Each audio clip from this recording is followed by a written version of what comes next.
Bonjour à toutes et à tous. On se retrouve aujourd'hui pour un nouveau test de simulateur au sein de l'Easy Academy. Et cette fois, on s'attaque à un simulateur de crédit immobilier. On a mis complet parce que vous allez voir qu'il y a tous les éléments de compréhension d'un crédit immobilier.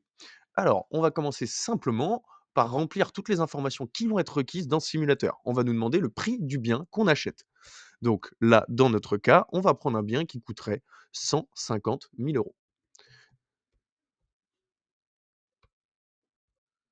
Hop, voilà. Donc, pour un bien de 150 000 euros, automatiquement, le simulateur va vous estimer les frais de notaire. Vous pouvez aller regarder juste ici. On vous met que ce sont des frais qui sont liés à l'acquisition, que ces frais sont obligatoires et qui comprennent donc les impôts, les débours et la rémunération du notaire. Vous verrez que dans un autre simulateur, on a détaillé l'intégralité de ces frais de notaire pour que vous ayez une compréhension plus complète de cet élément. Va ensuite entrer en ligne de compte le financement, mais de votre côté cette fois, c'est-à-dire quel montant d'apport vous allez mettre pour financer cet investissement, ce bien.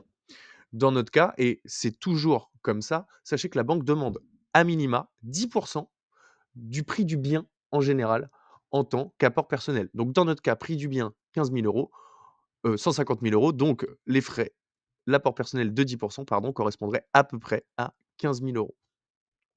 Donc, ça voudrait dire que moi, personnellement, je dois apporter 15 000 euros dans l'opération.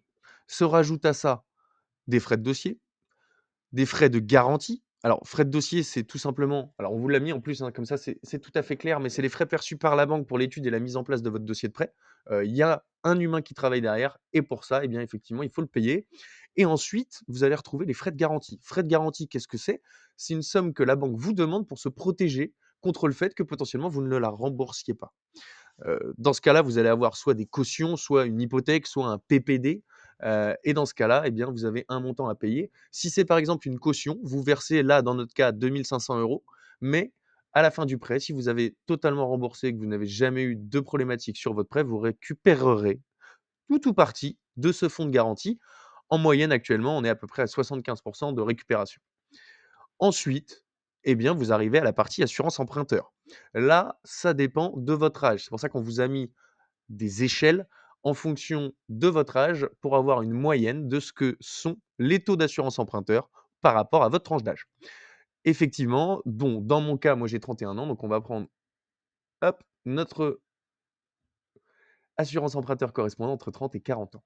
Ensuite, eh bien, tout simplement, vous venez indiquer la durée sur laquelle vous voulez emprunter. Comme ça, vous allez avoir toutes les conditions qui viennent évoluer. Dans notre cas, on va dire que ça nous intéresserait de rembourser assez rapidement, c'est-à-dire dans 15 ans.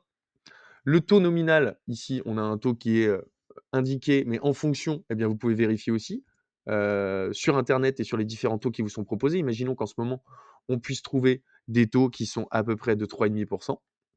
Voilà. Et donc ici, je vais avoir le résultat finalement de mon financement. C'est-à-dire que ici, on va avoir le détail, j'ai un montant à financer qui reprend quoi ce montant à financer? Eh bien tout simplement la somme totale qu'on doit emprunter pour réaliser notre projet et ensuite on vient y déduire notre apport personnel, hein. Donc dans notre cas, les 15 000 euros. On a donc ici un coût total du crédit, c'est-à-dire la somme de tous les frais qu'on va payer en plus du capital emprunté. Ça reprend dedans les intérêts, l'assurance, les frais de dossier et la garantie. Se retrouve ensuite ici un TAEG, très important pour venir comparer vos offres de prêt quand vous voulez réaliser un investissement immobilier ou autre, hein, toute offre de prêt. Pourquoi? Qu'est-ce que c'est que ce TAEG? Eh bien, le TAEG, c'est le taux annuel effectif global. Ça représente le coût réel du crédit en pourcentage. C'est-à-dire que vous avez le taux du crédit, hein, ici dans notre cas qui était à 3,5. Et si on vient rajouter à ça tous les frais annexes et qu'on décide d'en faire un taux, eh bien finalement ce taux il est de 4,28. Et enfin, on vous met un dernier point qui est important à avoir en tête et qui permet également de comparer et de trouver des meilleures offres, le coût de l'assurance. En fonction de votre âge, en fonction de votre condition physique et en fonction de l'assureur, eh bien, vous pouvez avoir des coûts d'assurance qui sont du simple au double. Donc, faites très attention à ça, c'est important de l'avoir en tête. Si vous voulez plus de détails, vous retrouvez ici, en cliquant simplement, votre tableau d'amortissement que vous auriez dans votre établissement bancaire. Et là, vous voyez le détail. Le capital que vous remboursez à chaque fois, les intérêts et l'assurance également. Et donc, ce qui entraîne ce qui vous reste à payer au total sur la partie empruntée. Et vous voyez que si vous descendez et que vous allez tout en bas, vous allez vous retrouver à la dernière échéance avec un montant de 0. Et en plus de ça, si vous voulez garder une simulation écrite «papier» entre guillemets de ce que vous venez de tester, vous pouvez tout à fait télécharger la simulation en PDF et comme ça, vous pouvez conserver l'intégralité de vos données, aller comparer directement avec d'autres courtiers ou votre banque en leur présentant ce document. Voilà pour notre simulateur de crédit immobilier complet. On va retrouver tout un tas d'autres simulateurs dans les prochaines vidéos. J'espère que celle-ci vous a plu et je vous dis à très bientôt.